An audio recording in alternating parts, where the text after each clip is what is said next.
Now, while this is a really useful model, some people would say that it's a little bit simplistic because it's not as easy as that. One thing is that different people go through the rooms at different paces. It might be to do with your personality, as someone who likes to embrace change a lot more frequently than others. It might be that you think it was quite a good idea, so you're more willing to move through something so quickly. It might be that you've got other stresses and strains going on in your life that have made it harder for you to accept this extra thing that's going on. So recognising that just because you're going through the rooms at a certain pace, different people will take it in different ways. They might find particular rooms they spend a lot of time in, and then they might whip through the other bit quite quickly. So different people take things at different times, so be gentle with yourself and other people as you're working your way through the process. The second thing I think that's really important is that this is talking about us facing just one change. And let's be honest, in the life that we lead currently, we're rarely just going through one change. Even in our home life, we've probably got changes going on, let alone various different changes at work, whether that's different processes or different legislation or restructures, new ways of working more remotely, etc. There's lots of changes, and we may well be in different rooms on different changes at the same time, which can be even more confusing for us in terms of managing our transition.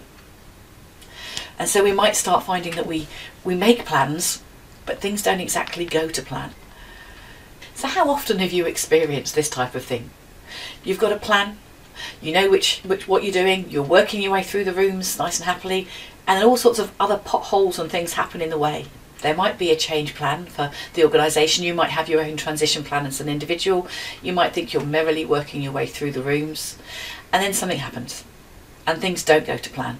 And you have to rejig, and you go back. You might be working your way, as we said, you might be in confusion, starting to come out the other side, and then you have a fall back again. So it's about recognising with change that it's never necessarily a straight path to where you're going. The other thing is that we've talked about the pace of change today, and that change is constant. And the thing with change is you can't just stop. And I really love this quote. Change is like dancing with a gorilla. You can't just stop because you get tired. You got a gorilla and that gorilla wants to carry on dancing, there's a fair chance you're going to carry on dancing because you have no choice. The gorilla has control over you, and you're going to be carrying on dancing. And that's very much how it feels. That change is constant. But the way we often have talked about change in the past doesn't really help us to cope with change now. I remember when I was first taught about change management, we talk about the idea that we had to unfreeze people from the old ways of doing things. Then we had to kind of transition them to a new way of working, and then we had to refreeze them. But then hang on a second, there's another change, so can we just unfreeze you again and we'll move you over here? And I don't know about you, but there's not many times that I would want to unfreeze and refreeze a joint of beef before it would start becoming unfit for human consumption. And what tends to happen with this idea of thinking that change has a start and an end, that change is about individual change programs, is it makes us think that, oh, I've just got to do this and then I can go back to normal. But you can't, because there's something else that you need to change, something else that you need to change. And the very fact of trying to have an end to change is what gives us what we call that change fatigue, because it just seems like it's change after change after change. So what I'm trying to do today is to help people to say, let's not deal with this as just individual change. Let's recognise that yes, there is a start and end to specific changes, but actually the life that we live in, the world that we live in, it's about uncertainty. And one of the best skills that we can give ourselves is about learning uncertainty. And it's certainly something the World Health Organization talks about as one of the key life skills for us to be successful today. So why do I think that's so important? It's because we live in what we call a VUCA world. So we live in a world that is volatile. The pace of change is so fast. It's always been there, but it's getting faster and faster, accelerating every day. As a result of that, the future is uncertain. We just don't know what's going to happen next week, let alone next year. And that's very unsettling for a lot of people. We also live in a world that's really complex. We don't have simple problems with one right answer. Probably the only place you get that's going to be in a puzzle book. We have really complex scenarios that have got lots of different answers, maybe different ways of doing things, none of which is necessarily totally right or wrong. But there isn't one simple answer. And again, that's very hard because our human mind is hardwired to be able to try and find that one right answer. And then finally, we live in a world that has huge amounts of ambiguity. Sometimes we have to make decisions without the full information, but more often than not, because of that complexity, we actually have too much information and too many different perspectives and points of view. And how do we know which one is right? You can Google pretty much anything and find hundreds of different opinions and answers. How do you know which one's right? And that can be really, really hard for us to deal with. So this is the world that we live in, and this is why embracing uncertainty is really essential for us to be productive and successful and to flourish in this new world. So let's look at some of the impacts of the VUCA world. So starting first with volatility. That causes fear. It makes people feel risk averse. They tend to go back to basics. They react to things. They don't like to plan things.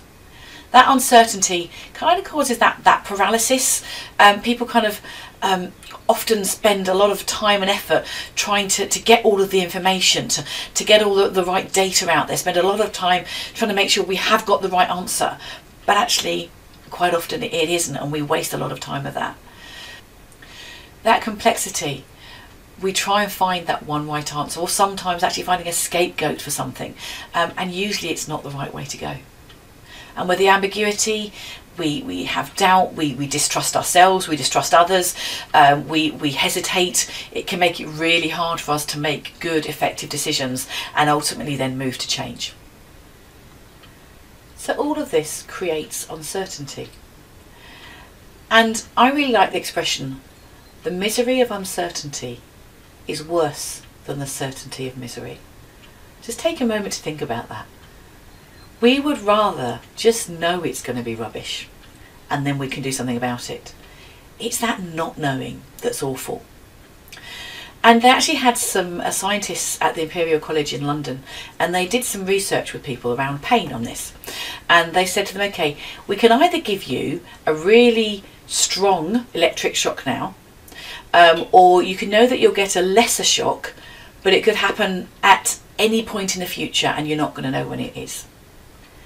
And most people opted to have the stronger shock there and then and know it was over and done with, rather than wait an hour, a day, a week, a month, knowing that this shock was coming, but not knowing when. But no matter how much we don't like uncertainty, uncertainty is the only certainty. And knowing how we live with insecurity is actually our only security. Brené Brown put it really well when she said, there are no guarantees when we step into the unknown, but these periods of discomfort can give rise to life's most important adventures. Uncertainty isn't your enemy. Actually, uncertainty can be a really good thing sometimes. With uncertainty comes wonderful surprises and opportunities and enrichment. So you can treat uncertainty as an enemy, or you can treat it as an opportunity. Either you will find uncertainty or it will find you. And the thing is that the more you develop your ability to deal with uncertainty, it's just like any muscle. The more you develop that ability, the easier it's going to be, the more you're going to learn from it. And it's something about maybe gently pushing your comfort zone, just stretching yourself a little bit more every time until uncertainty becomes more usual for you, till it becomes the norm. It won't happen overnight, but just test yourself a little bit more, do something a little bit different. And so at Pearl Catchers, we've created what we call 7 pearls of wisdom for helping you to learn uncertainty and to really embrace it. So for the rest of the video now, we're going to introduce you briefly to each of those 7 pearls, give you a couple of tips, and again, there's more information for you to refer to in the pack. So these are the 7 pearls of wisdom. And we're going to take a little bit of time now to work through each one of them. So the first pearl is about letting it go. It's about applying to something we call anicca, and anicca is the universal law of impermanence. And it's one of the 3 characteristics of existence that they talk about in Buddhism. And Susan Jeffers, who people may know from the book Feel the Fear and Do It Anyway, also wrote another book called Embracing Uncertainty. And she said that there are only 3 realities, which I'm going to talk to you about very briefly now. The first reality is that the only certainty is that life is uncertain. And once you've accepted the fact that you are unable to control that uncertainty, you can breathe a sigh of relief, because it's really hard trying to control everything, particularly when you can't control everything, and so you get frustrated and depressed and worried because you can't control everything. So actually just being able to say, do you know what? I can't control everything. It's a really good step in the right direction sometimes. And it's just like, oh, I don't have to worry, that's a real weight off my shoulders. And the third reality is that when you really accept at a deep level this uncertainty, it actually opens the door to a really powerful way of living.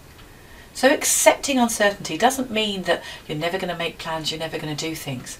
It just means that you stop trying to control everything.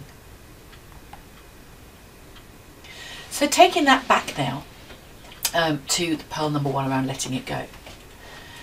A really important thing that Susan Jeffers does in her book is she talks about telling you to say, I have no control over the future. So try that now. Say it to yourself out loud 3 times. I have no control over the future. I have no control over the future. I have no control over the future. It can feel a bit scary, but sometimes it can feel, as we said, a little bit like, okay, maybe I don't have to worry about that. To bring that back into focus a little bit more, we want to do a reality check. And so what I'd like you to do is take a moment now to make a list of everything in your life that you feel you can totally control. Just take a moment to do that now. Just pause and then come back. So how was that? Probably a fairly short list, I imagine, of things you can totally control. Maybe the only thing you can totally control is yourself and your response to situations. There might be some things you can influence, but there's going to be a lot of things out there that you can't control.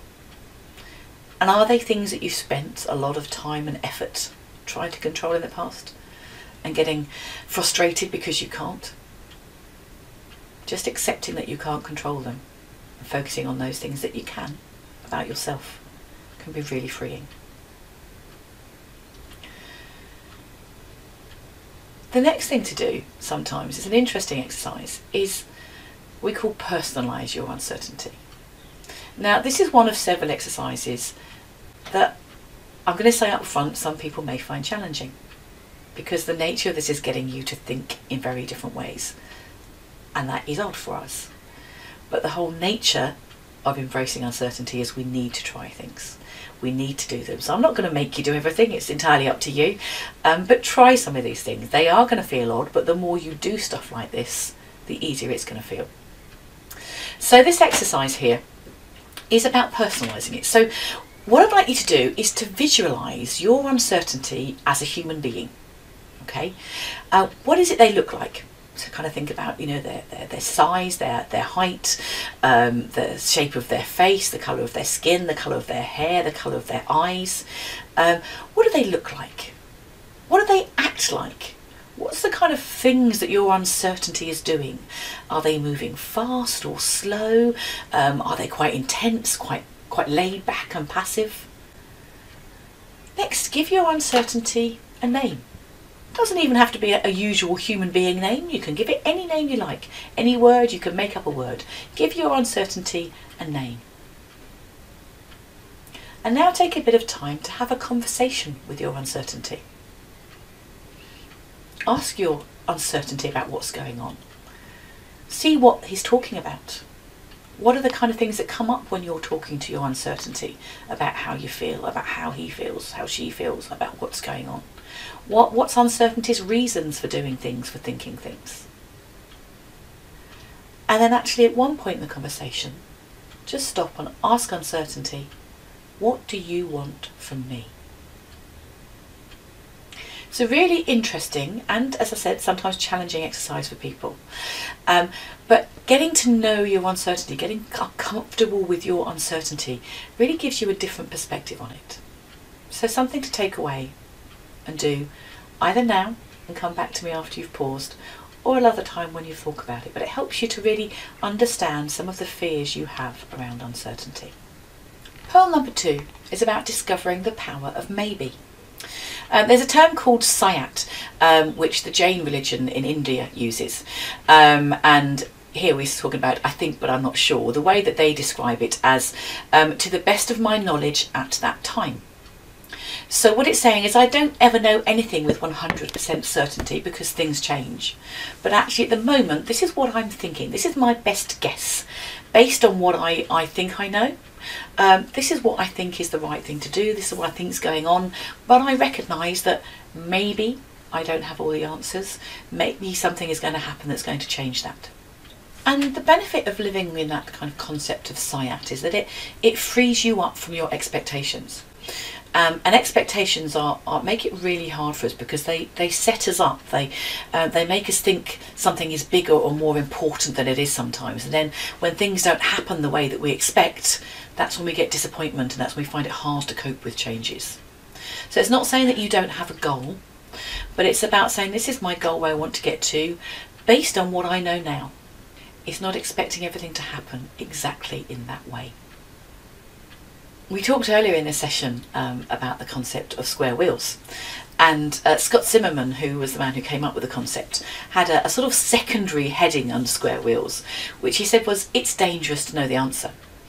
Because he said every time he went round and showed that metaphor to people, and I find the same as well, is that everybody comes up with something different. Of course there's the key things people come up with, but every session someone says something slightly different. And if you think you're an expert on something, you think you know exactly what's going to happen, you tend to stop looking for what else might be out there. So if someone came up to Scott and said, oh, do you know about square wheels? He went, oh yeah, I came up with a concept. They're not going to tell him what it was they were going to say. But they might be saying something that he's never heard of before. So by thinking you know the answer, you close yourself off to other possibilities.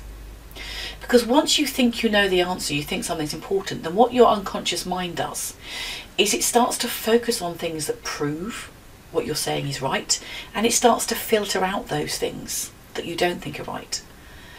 So how many times have you thought about you wanted to decide to buy a particular item, so a particular car, you might have decided you're going to buy a Ford Fiesta, and suddenly everywhere you look there's Ford Fiestas, every other car seems to be a Ford Fiesta. It's exactly the same number of Ford Fiestas as was on the road yesterday. But because you've now made a decision that that is something that's important to you, your unconscious mind is now filtering and focusing on those rather than all the other cars. And that's exactly the same idea here. So don't assume that you know the answer. And what happens by not assuming you have the answer is you develop a more open mind and you become more open to other possibilities. And this is very akin to the Zen practice of not knowing, of that idea of not knowing everything. I may know some things, I may have some possibilities, but I don't know everything. I'm open to anything that the universe can put in front of me. And a really good way to demonstrate this is first of all by the maybe story and then the maybe exercise. So the maybe story is in times of yore, before we had modern technology for farming, there was a farmer and his son, and they worked together on their farm, and they were quite poor and they only had one horse. And one day the horse jumped over a broken fence and escaped, and the father and son were really upset because they didn't have the horse to help them do any work, and their neighbours came over and said, oh, that's such bad luck. You haven't got a horse now, you know, you're not going to get any work done, you're not going to be able to sow your fields, do any of that work. That's such bad luck. And the farmer said, maybe it is, maybe it isn't. A few days later, their horse returned of its own accord, and it brought with it another wild horse. And the neighbour said, wow, that's great, you've got two horses now, you and your son, you're going to get your work done so much better, that's such good luck. And the farmer said, maybe it is, maybe it isn't. A few days after that, the son was trying to tame and to train the wild horse, and it bucked him and it threw him off and he broke his ankle. And the neighbours went, "Oh, that's terrible. You're going to have to do all the work on your own without your son. That's such bad luck." And the farmer said, "Maybe it is, maybe it isn't." A few days after that, the army came to town and they were looking to conscript young men to take them to war. And the son couldn't go because he had a broken ankle. And the neighbour said, "Oh, that's such good luck." And you can imagine what the farmer said. So things happen. Maybe it's a good thing, maybe it's a bad thing. You don't know what the universe is going to present you with. And being open will help you to accept whatever the universe has on offer. So the maybe exercise, which is in your pack, is about that idea of looking to what you might want, but not setting expectations and living in a maybe way. So whenever you're thinking about something, use the word maybe afterwards. So I'm going to really love my new job. Maybe. This change isn't going to work. Maybe. The sun's going to shine today. Maybe. You don't have to use the word maybe all the time. There's lots of other words that would have the same kind of effect, such as, in my opinion, to the best of my knowledge, at this time I believe, the thinking at this time is, I think for now. Doesn't matter what words you use, but it's that just opening yourself up to there being another possibility. And that's Pearl 2, which is about discovering the power of maybe. Pearl number 3 is about making friends with discomfort. If you are going to be able to do things differently, to embrace the uncertainty, you need to accept that sometimes things are going to happen that you're going to not feel comfortable with, and that's okay. And actually, if you are going to be able to increase your comfort zone, you're going to have to deal with those things that are uncomfortable. So think about it from that point of view. We talk about no pain, no gain, no risk, no reward. If you don't stretch yourself, if you don't ever try and do things any different, if you don't feel uncomfortable, you're never going to grow. So one thing that's a good way of doing this is what we call to identify and interrupt your habits. So think about some of those things you've always done a particular way, or you've done it for a really long way, and that's where you're comfortable and you don't ever want to change. And actually find ways to do something a little bit different. So if you always walk a particular way to work, try a different way. You might find a different view. You might meet a different person. You might see a sign for something that's really interesting that you want to buy, or a class you want to sign up to that you never would have seen if you've done things the same way. So actually practice bringing some uncertainty into your life by your choice. Choose to do something different. Choose to interrupt your habits. Do it just a little safe thing at a while, but then push it. Interrupt maybe some of your more core important habits for you. Start with the small things first and then gradually push. So the more you get used to that uncertainty and to trying something different, push it a bit further and a bit further as your comfort zone increases. And actively find ways to seek uncertainty. Think about situations where you are going to feel like, I have no idea what to do here. Whether it's meeting a totally new group of people, going to some kind of evening class, something that is going to be challenging for you. But go into it knowing that it's going to be challenging, and it's okay for you to feel uncomfortable. But just learn from that experience.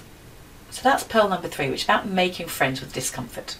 And the more you do it, the less uncomfortable it will be. Pearl number 4 is about embracing the learning. And actually the first part of embracing learning is accepting constant imperfection in yourself, in other people, in the world around you.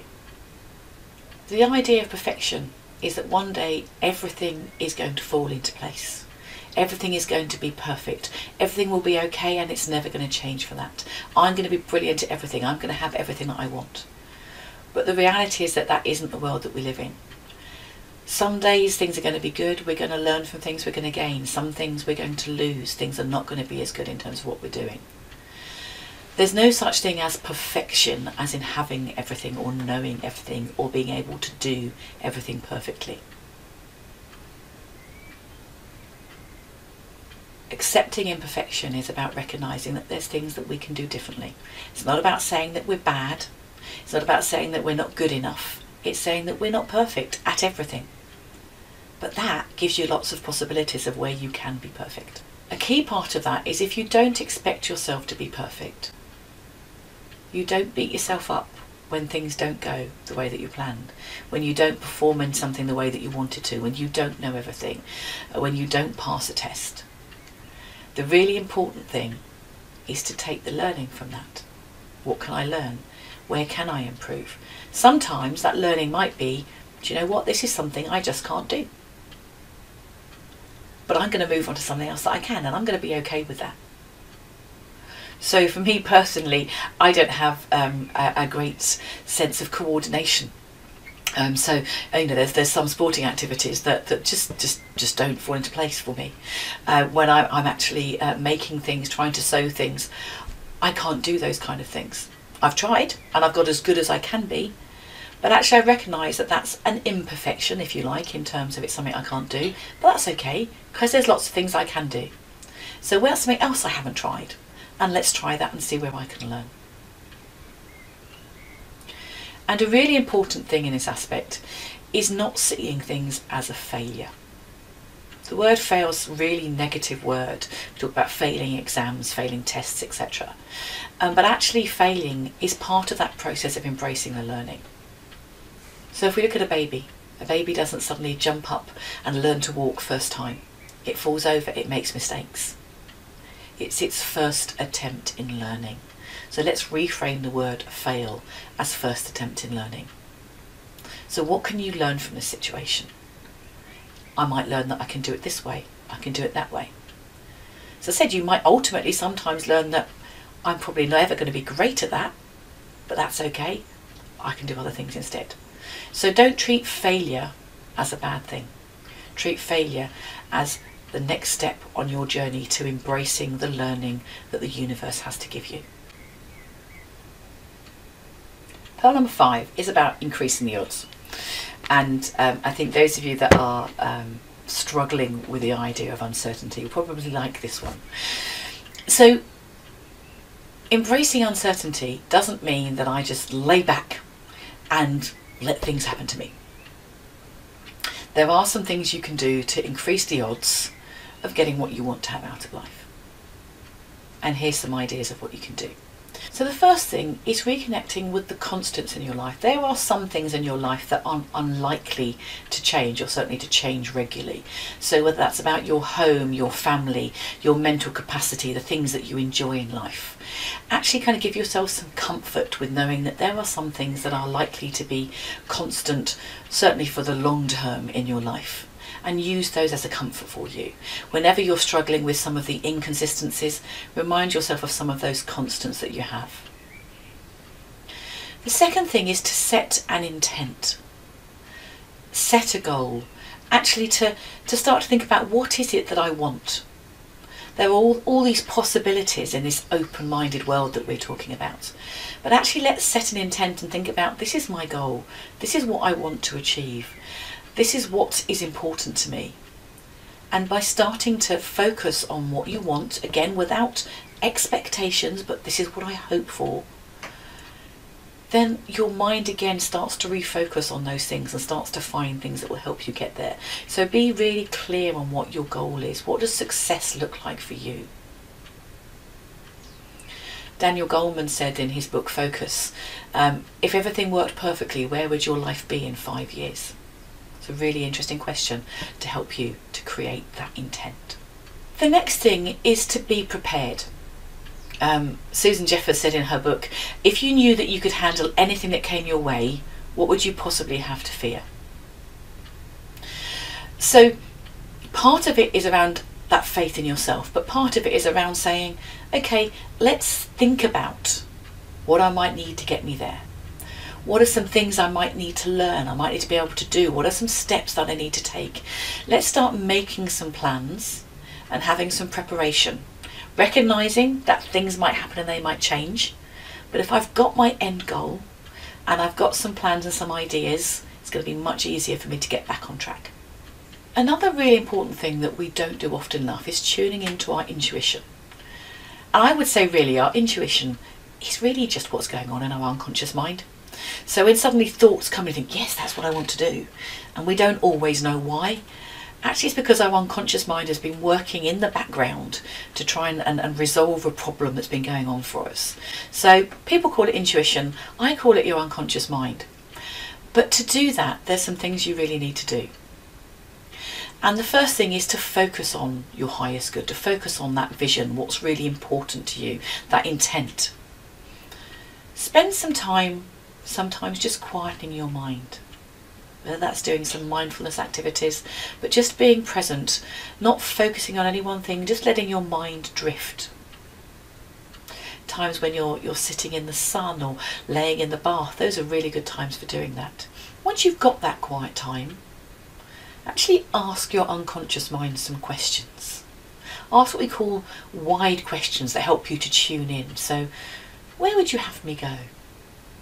What would you have me do? How would you like me to achieve this intent? Just really open questions, and just let your mind flow and see what happens. And sometimes ideas might come to you straight away. Sometimes you might start thinking about something totally different. And then later on, thoughts will come back to you.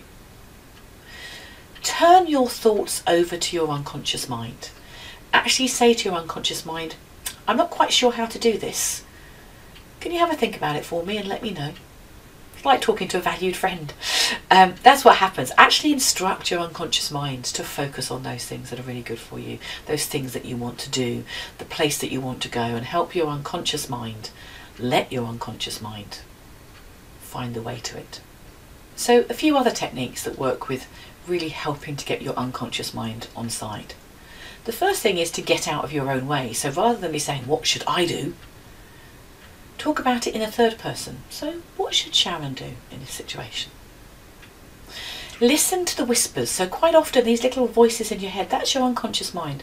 Listen to what they're saying and take action on some of these intuitive thoughts. Okay, I'm just going to see where this takes me. I have no idea where this has come from. Thinking back to some of the other pearls, let's start to be comfortable with that discomfort. Just think, I've no idea why this has said this, but I'm going to try it. I'm going to give it a go. And don't always try too hard to find the answers. They might not come straight away. It might not be the right time. Just sit with that uncertainty and see what happens. The final thing is practice, practice, practice. When you start going to the gym, it takes a while to build up your muscles. They ache for a while. It can be quite tiring to work on that. It's the same with building up the relationship with your unconscious mind. Don't just once decide, okay, I'm going to do this, I'm going to use the unconscious mind, and sit there and go, nothing much has happened yet. That doesn't work. You need to practice it. You need to regularly make that time to be mindful, to be present, to set your intent, to pass ideas to your unconscious mind, to listen to it and to act on it. Make this something you do regularly, and trust me, the more you do it, the more your unconscious mind will realise that you are tuned in and you are listening, and it will give you the advice and information that you need. Pearl number 6 is about changing what I can. So Stephen Covey talked about the concept of having a circle of concern and a circle of influence. So we talked earlier on about recognising you can't control everything. This is the stuff that's in your circle of concern. These are things that you are bothered about, things that you can't do anything about. So that list of things that you were saying you couldn't control, those are all the things in your circle of concern. There are also things that are in your circle of influence. You might not be able to totally control them, but maybe you can do something to influence them. And what happens is the more people focus on the circle of concern, on the stuff they can't do, the more they feel helpless. And so their circle of influence gets smaller because they think about what they can't do. The more you focus on those things you can influence, the more your circle of influence increases because you're focusing on what you can do. And the inner circle of that is a circle of control. The things you can totally control. And probably the only thing you came up with in your list earlier on was controlling your mindset. That's the one thing you can truly control. How you respond to a situation. How you react to a situation. So really important for pearl number 6. It's about focusing on those things that you can change. Those things that you can influence. That you can control. Not try to change those things that are outside of your control, because that's just going to make you feel very tired, very frustrated and very helpless. Stephen Covey said, your life doesn't just happen. The serenity prayer you may have heard of says, God grant us the courage to change the things we can, the serenity to accept the things we can't, and the wisdom to know the difference. So take a little bit of time now to think about, what are some of those things? With that intent that you're setting, what are some things that are totally out of your control? What are things you can influence? And what are the things in your mindset you can totally control? And again, there's a few more tips in the pack to help you with that. And the final pearl is about appreciating every moment. We have lots of positives in life when we have the uncertainty going on, but actually there's lots of great things going on too. So I like the expression of enjoy the feast. There's so much in this world that you can enjoy, that you can appreciate. Just enjoy all of the many things that life gives to you. Make the most of every positive moment that you have or you can create in this life. Life is uncertain, but what is absolutely certain is that there are lots of blessings, lots of positive things in life. And so the second thing coming from that is to adopt what we call an attitude of gratitude. And this is very much about thinking about what you already have. Be grateful for what exists in your life already. You can take a moment now maybe just to jot down a list of what are things that you're grateful for. Take 1 minute. It could be experiences you've had. It could be knowledge or skills that you've got. It could be people in your life. It could be possessions that you've got. It could be just things about nature. For me, I always look at clouds. I love clouds. I love the colours and the intricacy on the feathers of birds. It could be about thinking about a parent, someone who's giving you really good advice about things, a new project that you've completed really well at work and you were great to have the opportunity.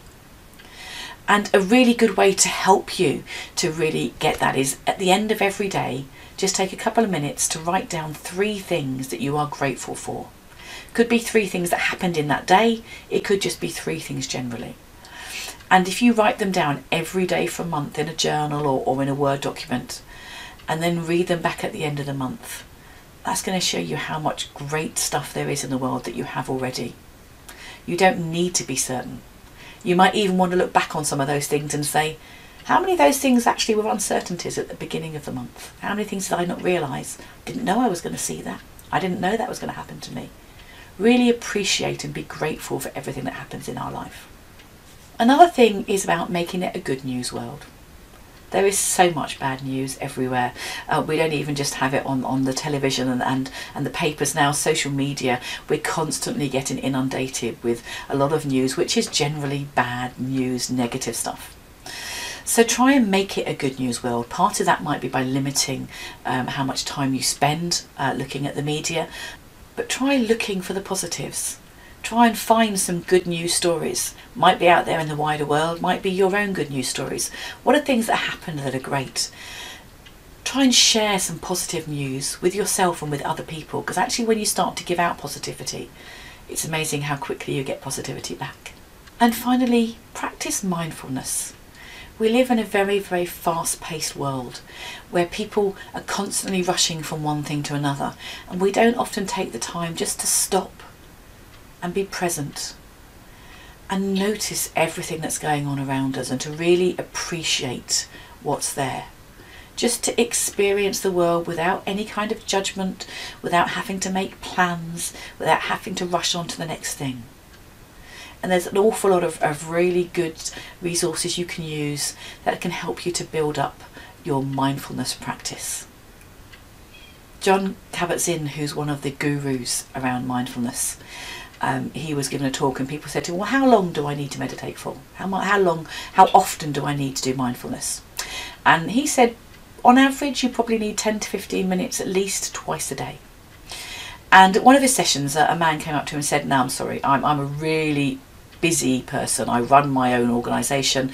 I'm working sort of 12, 15 hours a day. There's no way that I can spend 10 or 15 minutes. What about me? What can you do for me? And John said, okay, for you, I have a different formula. For you, I need you to do this 30 minutes twice a day.